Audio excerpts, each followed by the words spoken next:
We know that the photoelectric effect is a phenomenon of the emission of electrons by a metal surface after absorbing light energy.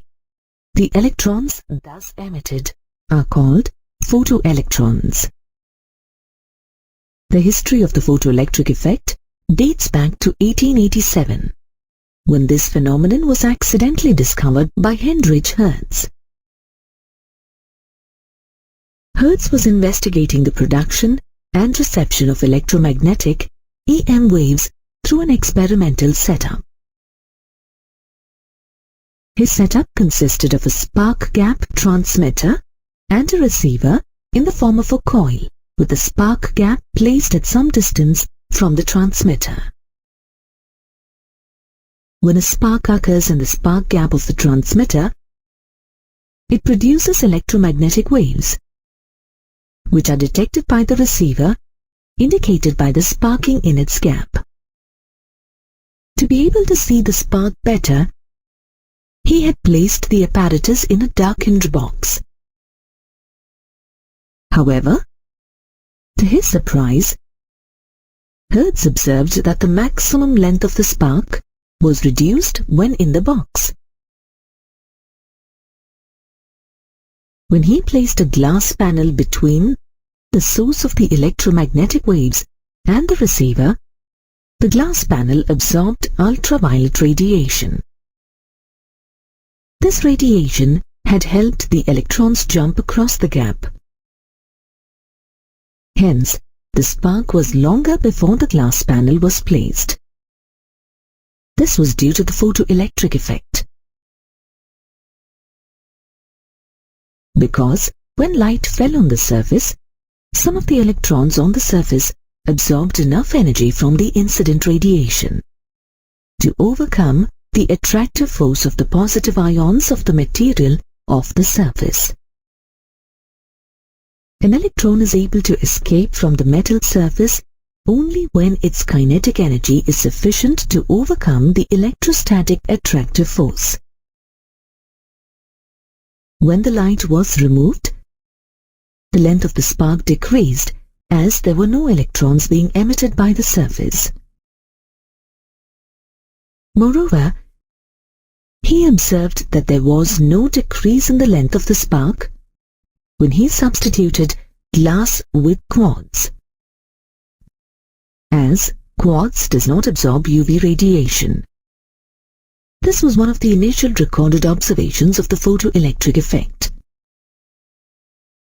During the period 1886 and 1902, two physicists, Wilhelm Hollwachs and Philipp Lenard, carried out a thorough investigation of the photoelectric effect phenomenon.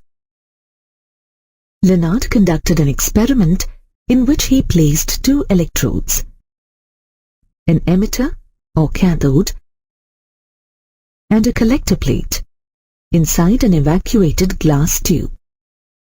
He connected the collector plate to the cathode by a wire through a sensitive ammeter to measure any current in the circuit.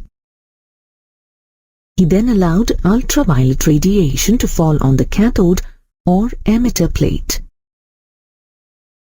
As soon as the ultraviolet radiation fell on the cathode, a current flowed in the circuit,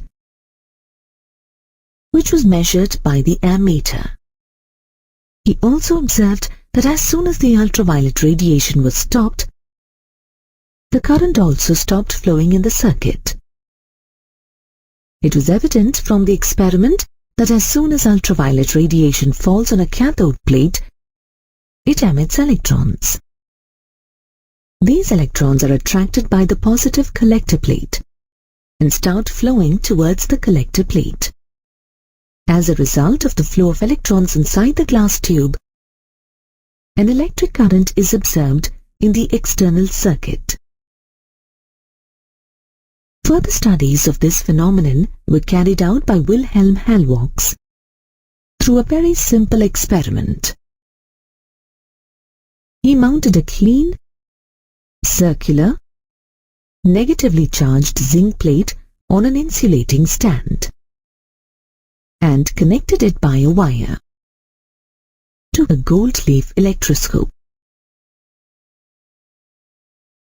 He observed that when ultraviolet radiation was incident on the negatively charged zinc plate, it lost its charge.